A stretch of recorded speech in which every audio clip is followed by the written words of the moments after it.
Olá, tudo bem com vocês? Eu espero que estejam todos bem, prontos para mais uma leitura da Palavra de Deus, de estarmos juntos nessa jornada, nesse desafio, nessa aventura que Ele é a Palavra do Senhor ao longo de todo o ano de 2024. Então sejam mais que bem-vindos, é uma alegria gigante poder, junto com vocês, estarmos lendo a Palavra do Senhor. Eu vou estar utilizando a versão Nova Almeida atualizada da Palavra do Senhor, mas vocês podem ficar muito à vontade de acompanhar comigo juntamente com a versão que você tiver aí em mãos, disponível, seja ela online ou até mesmo impressa. O importante, de fato, é reservarmos um pouquinho do nosso precioso tempo para aprendermos um pouco mais sobre o nosso Deus, o Criador de todas as coisas. E nessa saga, nessa jornada ao longo desse ano, quanto à leitura dela, estaremos lendo e alternando nesse mês inicial de janeiro, entre o livro de Gênesis, o livro de Mateus, o livro de Esdras e o livro de Atos. De forma mais dinâmica, a gente vai estar mesclando costumeiramente entre 4 livros da Bíblia, e daremos início a partir do capítulo 1 de cada um destes livros. Então, abramos nossas Bíblias, ou suas Bíblias também aí, no capítulo 1 de Gênesis, no capítulo, já deixei marcadinho o meu, Gênesis, Mateus, Esdras e depois Atos. Estaremos lendo nessa sequência respectivamente. Não estaremos lendo de forma cronológica ou sequenciada também, de Gênesis a Apocalipse, tá? Estaremos lendo dessa maneira, em que acabaremos ao longo do ano lendo o Novo Testamento 2 vezes e Salmos 2 vezes no ano, além de todos os outros livros uma vez. Essa é a proposta para que a gente esteja lendo esse ano 2024. Espero que vocês, assim como eu, estejamos venhamos a dar continuidade até o final. Estejamos aqui até dia 31 de dezembro. E aí, antes de iniciarmos a leitura, vamos conversar com o Senhor, pedir a Ele sabedoria e discernimento quanto àquilo que Ele já nos revelou. Pai amado, Deus maravilhoso, nós te louvamos, Santo Deus, por essa oportunidade de dedicarmos um pouquinho do tanto de tempo que o Senhor nos abençoa para estudarmos, para lermos a Tua Palavra. Vem falando conosco, ó Deus, por meio da Tua Sagrada Escritura, e que a gente venha compreender, Senhor Deus, aquilo que o Senhor quer tratar conosco de forma simples e de forma objetiva, por meio da leitura pura da Tua Palavra. É assim que nós te oramos e te agradecemos. Em nome de Jesus. Amém. Vamos lá? Gênesis capítulo 1. O princípio, bem sugestivo, né? No princípio, Deus criou os céus e a terra. A terra era sem forma e vazia. Havia trevas sobre a face do abismo e o Espírito de Deus se movia sobre as águas. Então Deus disse: haja luz. E houve luz. E Deus viu que a luz era boa e fez separação entre a luz e as trevas. Deus chamou a luz dia e chamou as trevas noite. Houve tarde e manhã, o primeiro dia. E Deus disse: haja um firmamento no meio das águas e separação entre águas e águas. E Deus fez o firmamento e a separação entre as águas debaixo do firmamento e as águas acima do firmamento. E assim aconteceu. E Deus chamou o firmamento céus. Houve tarde e manhã, o segundo dia. E Deus disse: ajuntem-se as águas debaixo dos céus num só lugar, e apareça a porção seca. E assim aconteceu. Deus chamou a porção seca terra, e o ajuntamento de águas chamou mares. E Deus viu que isso era bom. E Deus disse que a terra produza relva, ervas que deem sementes, e árvores frutíferas que deem fruto segundo a sua espécie, cuja semente esteja no fruto sobre a terra, e assim aconteceu. E a terra produziu relva, ervas que davam semente segundo a sua espécie, e árvores que davam fruto, cuja semente estava nele, conforme a sua espécie. E Deus viu que isso era bom. Houve tarde e manhã, o terceiro dia. E Deus disse: que haja luzeiros no firmamento dos céus, para fazerem separação entre o dia e a noite, e sejam eles para sinais, para estações, para dias e anos, e sirvam de luzeiros no firmamento dos céus para iluminar a terra. E assim aconteceu. Deus fez os 2 grandes luzeiros, o maior para governar o dia e o menor para governar a noite. E fez também as estrelas, e os colocou no firmamento dos céus para iluminarem a terra, para governarem o dia e a noite, e fizeram separação entre a luz e as trevas. E Deus viu que isso era bom. Houve tarde e manhã, o 4º dia. E Deus disse: que as águas sejam povoadas de enxames de seres vivos e as aves voem sobre a terra, sob o firmamento dos céus. Assim Deus criou as grandes criaturas marinhas e todos os seres vivos que se movem, os quais povoam as águas, segundo as suas espécies. E todas as aves, segundo as suas espécies. E Deus viu que isso era bom. E Deus os abençoou, dizendo: sejam fecundos, multipliquem-se e encham as águas as águas dos mares. E na terra se multipliquem as aves. Houve tarde e manhã, o 5º dia, e Deus disse: que a terra produza seres vivos conforme a sua espécie. Animais domésticos, animais que rastejam e animais selvagens, segundo a sua espécie. E assim aconteceu. E Deus fez os animais selvagens segundo a sua espécie, e os animais domésticos, conforme a sua espécie. E todos os animais que rastejam sobre a terra, segundo a sua espécie. E Deus viu que isso era bom. E Deus disse: façamos o ser humano à nossa imagem, conforme a nossa semelhança. Tenha ele domínio sobre os peixes do mar, sobre as aves dos céus, sobre os animais domésticos, sobre toda a terra e sobre todos os animais que rastejam pela terra. Assim Deus criou o ser humano, à sua imagem. A imagem de Deus o criou. Homem e mulher os criou. E Deus os abençoou e lhes disse: sejam fecundos, multipliquem-se, encham a terra e sujeitem-na.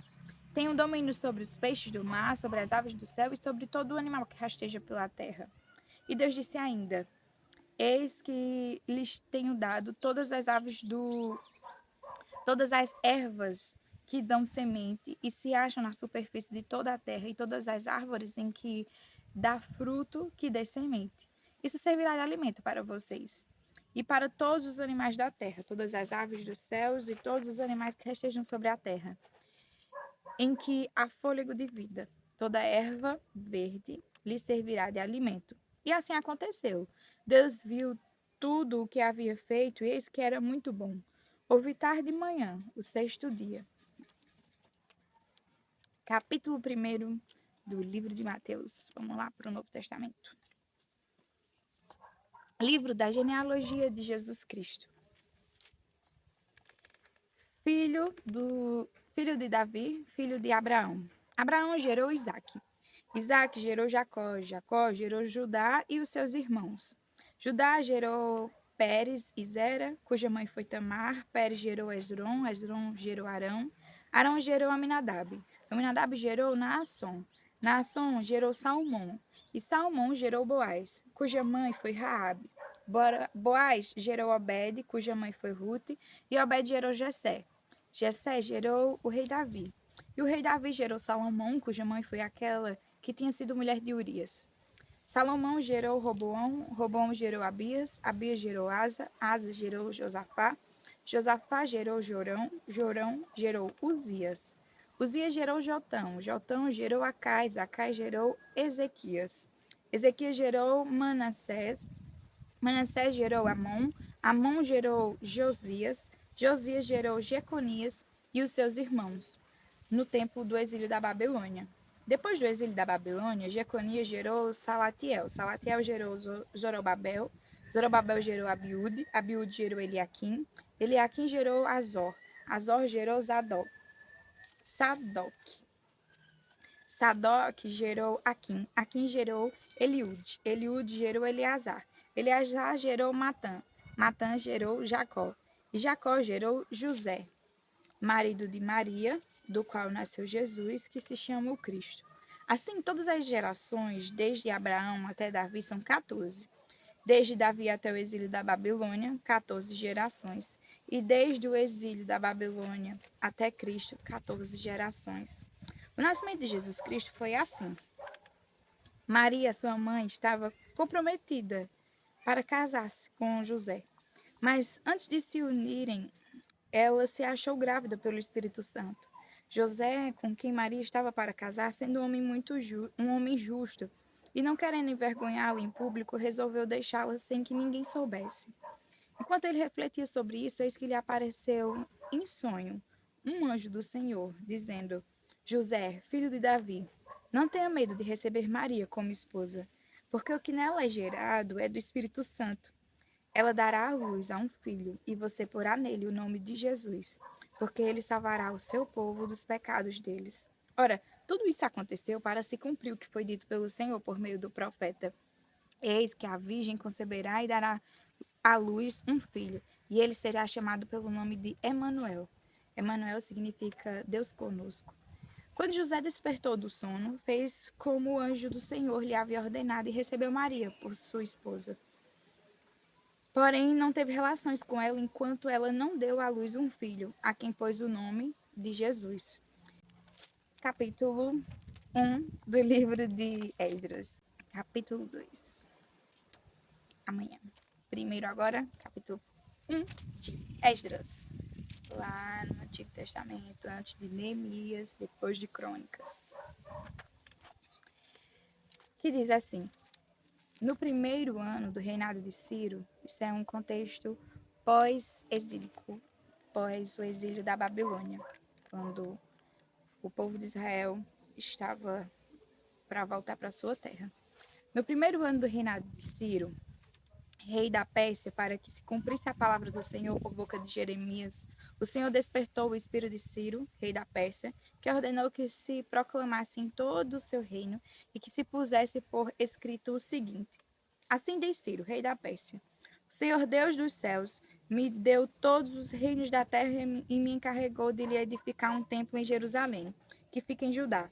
Aquele dentre vocês que for do seu povo, que o seu Deus esteja com ele e que suba para Jerusalém, que fica em Judá, e edifica a casa do Senhor, Deus de Israel. Ele é o Deus que está em Jerusalém. Todo aquele que restar, seja qual for o lugar em que habita, que os homens desse lugar o ajudem com prata, ouro, bens, gado, além das dádivas voluntárias para a casa de Deus em Jerusalém. Então se levantaram os chefes de famílias de Judá e de Benjamim, os sacerdotes e os levitas de todos aqueles cujo espírito Deus despertou, para subirem a edificar a casa do Senhor em Jerusalém. Todos os que moravam nos arredores os ajudaram com objetos de prata e de ouro, bens, gado e coisas preciosas, além de todas as ofertas voluntárias. Também o rei Ciro entregou os utensílios da casa do Senhor, os quais Nabucodonosor tinha trazido de Jerusalém e colocado na casa dos seus deuses. Ciro, rei da Pérsia, tirou esses utensílios sob a direção do tesoureiro Mitredate, que os entregou contados a Sesbazar, príncipe de Judá. Eis o número deles: 30 bacias de ouro, 1000 bacias de prata, 29 facas, 30 facas de ouro, 410 taças de prata de menor qualidade e 1000 outros objetos. Todos os utensílios de ouro e de prata foram 5.400. Sesbazar levou todos esses consigo, quando os exilados voltaram da Babilônia para Jerusalém.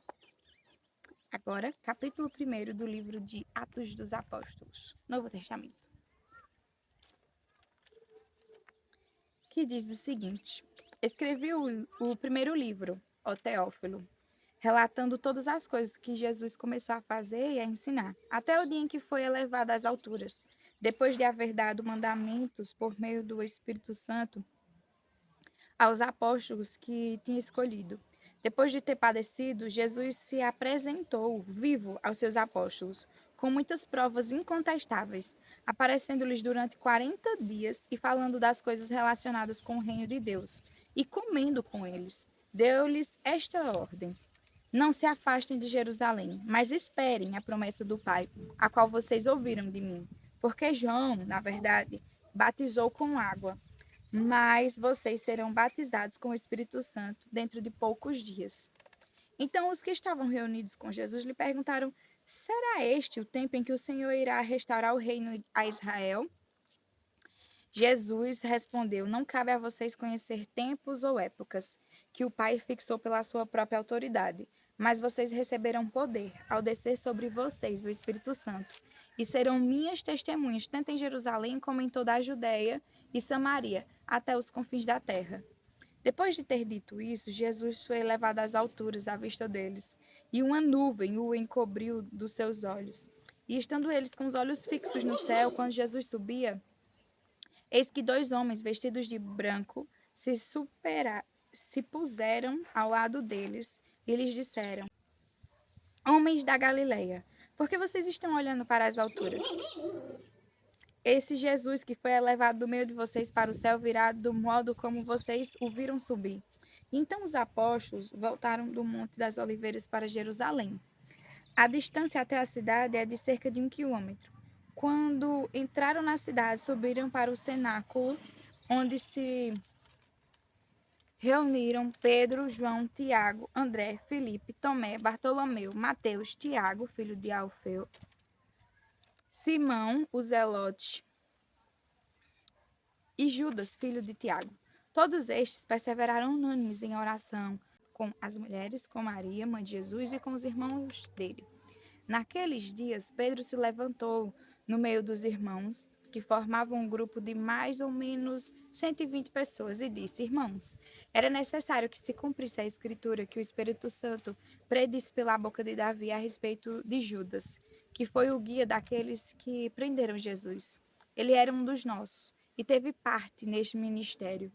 Ora, este homem adquiriu um campo com o preço da iniquidade e, caindo de cabeça, rompeu-se pelo meio, e todos os seus intestinos se derramaram. Isto chegou ao conhecimento de todos os moradores de Jerusalém, de maneira que em sua própria língua esse campo era chamado Aceldama, isto é, campo de sangue. E Pedro continuou: Porque está escrito no livro dos Salmos: Fique deserta a sua morada e não haja quem nela habite. E que outro tome o seu encargo. Portanto, é necessário que dos homens que nos acompanharam todo o tempo em que o Senhor Jesus andou entre nós, começando no batismo de João até o dia em que foi tirado do nosso meio e levado às alturas, um destes se torne testemunho conosco da sua ressurreição. Então propuseram dois: José, chamado Barsabás, também conhecido como Justo, e Matias. E orando disseram: Tu, Senhor, que conheces o coração de todos, revela-nos qual dos dois escolhestes para preencher a vaga neste ministério e apostolado do qual Judas se desviou, indo para o seu próprio lugar. Depois fizeram um sorteio e a sorte caiu sobre Matias, que foi acrescentado ao grupo dos 11 apóstolos. Amém. Espero que estejam por cá para mais uma leitura no dia de amanhã. Um excelente dia para vocês e fiquem com Deus. Até amanhã.